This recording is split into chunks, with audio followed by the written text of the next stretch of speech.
Hey, what's up, everyone? I got an email a few days ago, and I wanted to address this one. It goes like this. Dude, I saw your talk at the school, and it made me start thinking about what I want in life. I'm 16, but I have a lot of hopes and dreams of what I want for my life. But day after day, I don't get any closer to them because I don't know where to start. I see all these people on TV living the life I want, and I lost my place. I see these people on TV living the life I want, but I work at Staples and it's not going to get me there. Can you steer me in the right direction? Brian. Here's the thing, Brian. The answer to your question is actually pretty simple. You have two options. The first option, Brian, is you're going to find your why. It's the most important thing you're ever going to find in life is your why. Why are you doing something? What is your goal? Why do you want to achieve that goal? Because that why is what's going to carry you in life to make you go and achieve despite all the obstacles that are going to come your way. And that's option one, your why. Now, you said you had a lot of dreams and such. You didn't state what they are. But there's a why behind it. Now, Brian, your other option is to take the safe route. And on the safe route, you're going to go to school, you're going to get a job, and you're going to go work somewhere. You're going to have a stable income. You're going to work at a place that is safe, quote unquote. And if you get fired from there, for whatever reason, you're going to have your credentials, and then you could go work over here.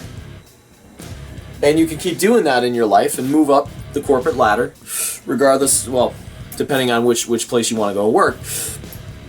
You're going to have your 401k. You're going to have your retirement plan. You're going to have your possible stake in the company and whatnot. You're going to have your all-American life, right? But here's the problem with the safe route. It's not safe. It's no more safe than pursuing your dreams. The only difference about the safe route is that it's mapped out for you. Somebody already went down that route, millions of people already went down that route, and you could talk to each and every one of them and just ask them how to go down that route. There's school systems set up in place. There is internet studies on how to move up the corporate ladder.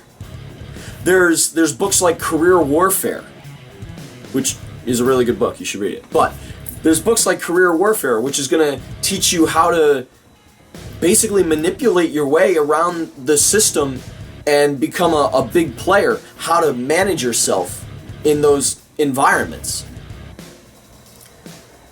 But it's not safe. It's no more safe because you can still get into a car accident while you're pursuing that route. You get fired from job after job after job. You can end up going to work for somebody you hate. You can join the rest of the masses. The mass of people spend about 15% of their day doing something they actually enjoy. They spend the other 85% doing things they don't want to. And I'm not saying that everybody's life is going to be 100% doing what you want to do all the time, but people are waking up after barely sleeping at night because they're so filled from stress, from their stressful job. They're waking up to go to a job that they can't stand, to make as much money as possible, to buy things they don't need, to go and impress people they don't like. You can do that anywhere. Why do you need to go the route of which you have no passion of to go and do that? See, the biggest danger of going that safe route is you're going to lose yourself. Now, I'm not saying don't do that for a little bit, okay?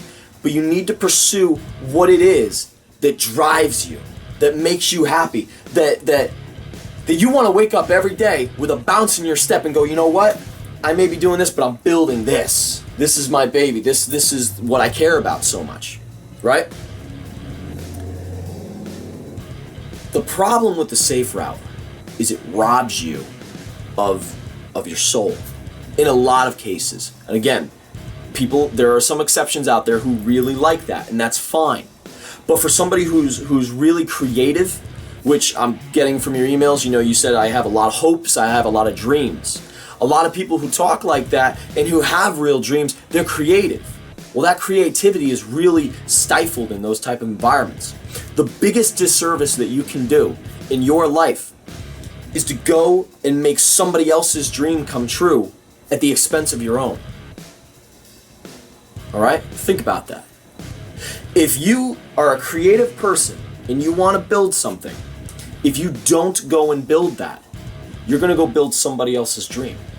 There's no two ways around that. It's one or the other.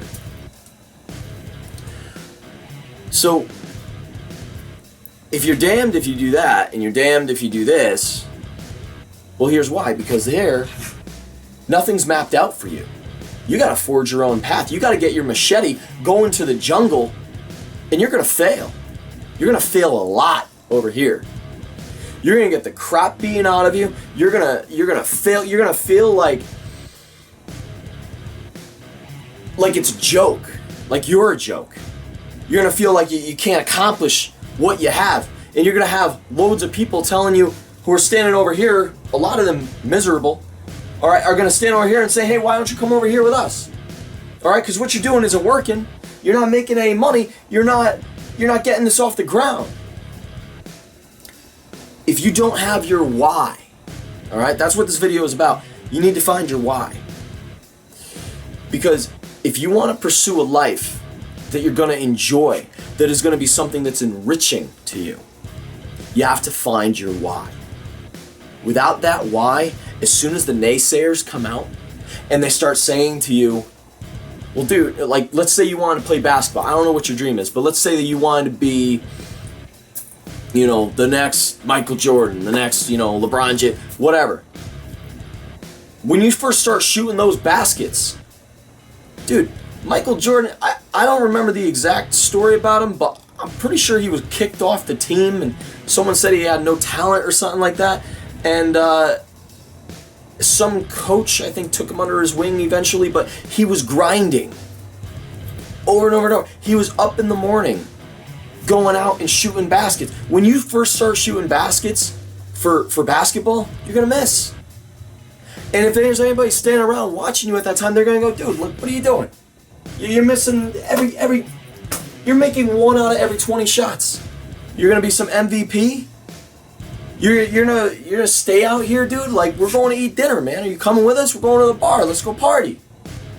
But when your why is strong enough, your why is stronger than going out and partying. Your why is stronger than listening to anybody who's saying, dude, what are you doing? You're like, dude, I'm pursuing my dreams. And you're gonna look at those people, and they're gonna look at you like you're an idiot. And you're probably gonna lose friends over that. All right, this route, you're gonna lose friends. But you'll gain respect for yourself. But eventually you're going to start to make a few baskets. And you're going to rise to another level. And you're going to have different people come out. And different people are going to press down your dream. And different people are going to beat you up for different things. And you're going to screw up. Maybe you get an injury. Maybe you can't run as fast now, or you can't do whatever. Now you're going to have to find a way to overcome that. But if your why is strong enough, you'll overcome that like everything else. And you'll get by it. Don't be like the other 90 whatever percent of people who don't find that why. All right? When we are born, okay, we're a child, right? We're a baby. We don't know anything. We don't know right from wrong. We don't know up from down. We only know what people tell us. When you're young, at least a lot of people, this was my experience, when you're young, you're told, hey, you could be anything you want to be. You could do this, you could do that, you could be an astronaut. You want to be a fireman? You want to be a policeman? You want to be a scientist? All these things, right? Well, other people will tell you, you could be an artist. You're playing with Lincoln Logs. Hey, why don't you be an architect? But there's a massive percentage of people where that's what they're told when they're children. And then they go into the educational system. And the educational system doesn't really boost creativity. The education system, if you do a little bit of research on it and how it was designed, it's designed to make cogs in a system. It's designed, I can't remember if it's left or right brain that is creative, but the other side, the mathematical side and such, is where the education system is geared towards. And what's going to end up happening is that eventually all those dreams of yours, those lofty ones, you know, I'm not talking about like I want to be a teacher. I'm talking like I want to be, we'll go back to the basketball thing. I want to be a professional basketball player. Well, dude, you're not going to have that cultivated in you. All right? See, somewhere along the line, people stop believing in themselves. People were born with these dreams inside of them. You know, when they're little kids, you ask them what they want to do, they're going to come out and tell you these outlandish things, but they're not outlandish. They're not outlandish because someone's doing them. You know what I mean? Someone's out there getting this stuff done.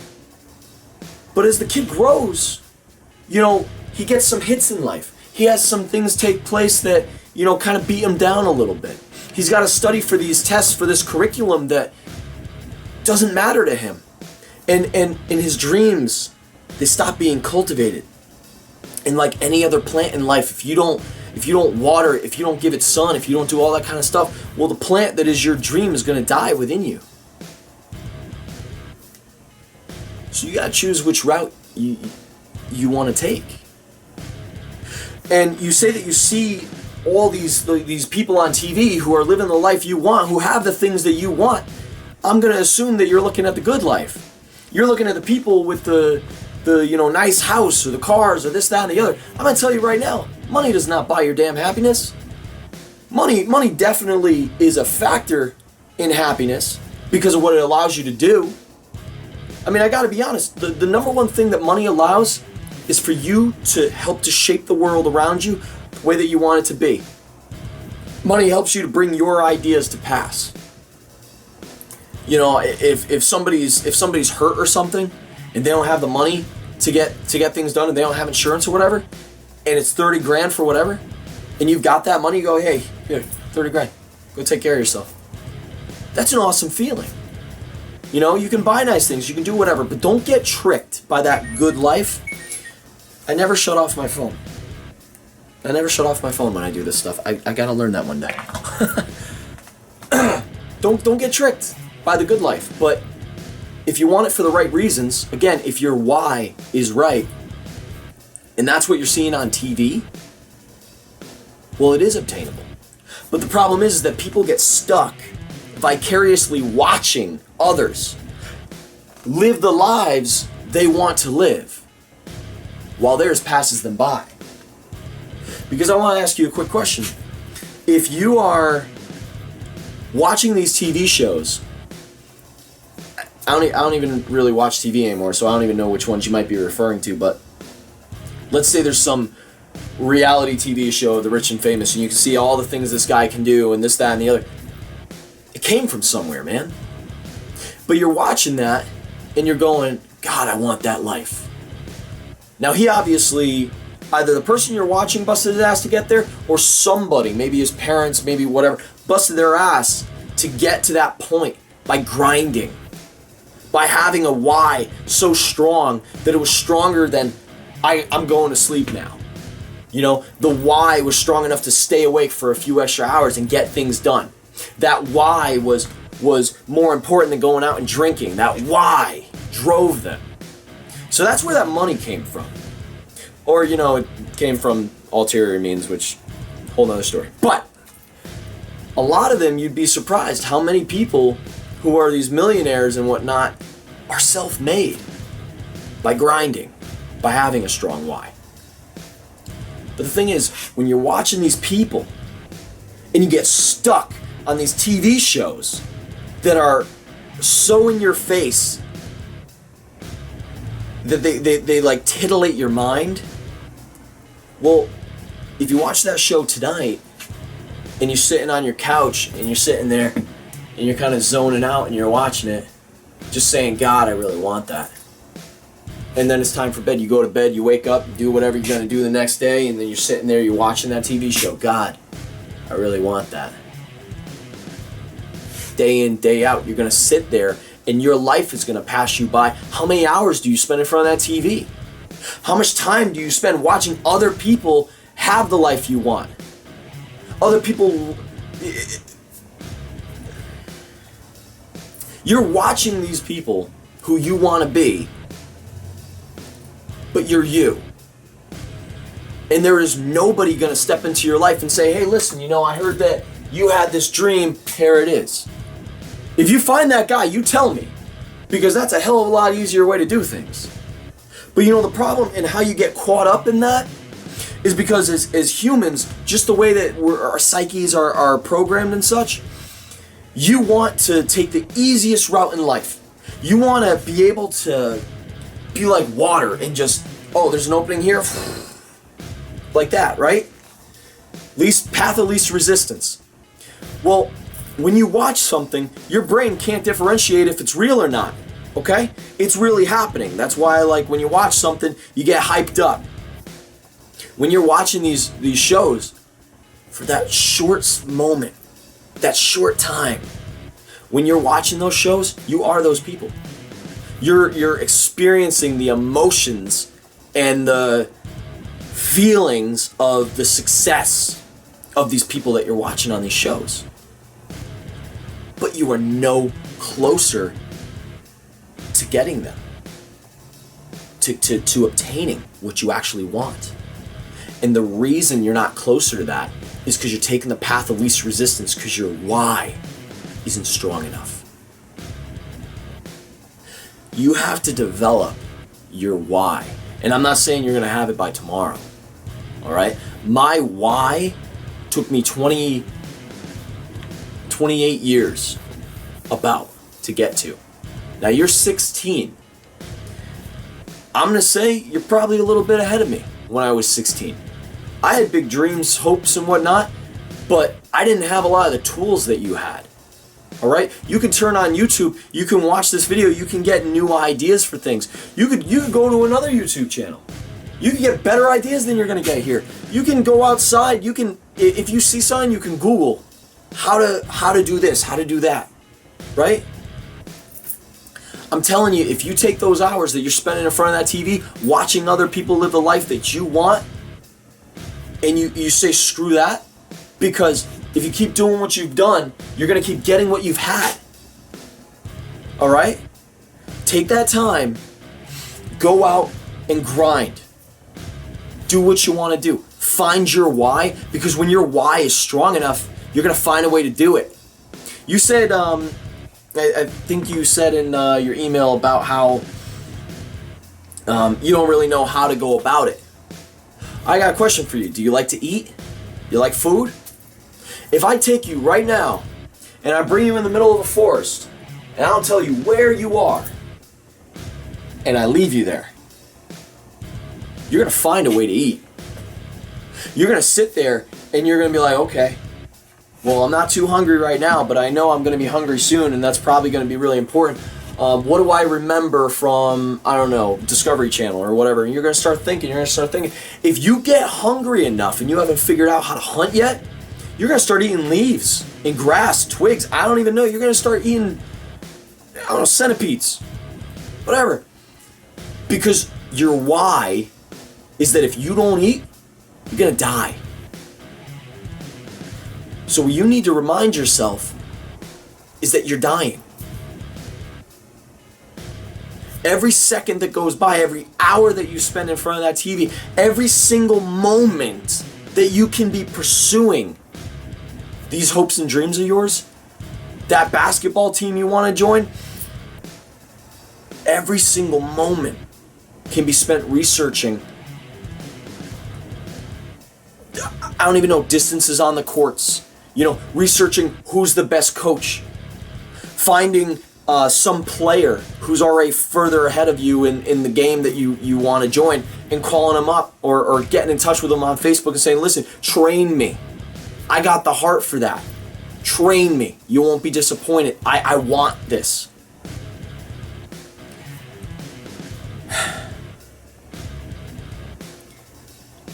You got to take that time, because no one's going to hand it to you.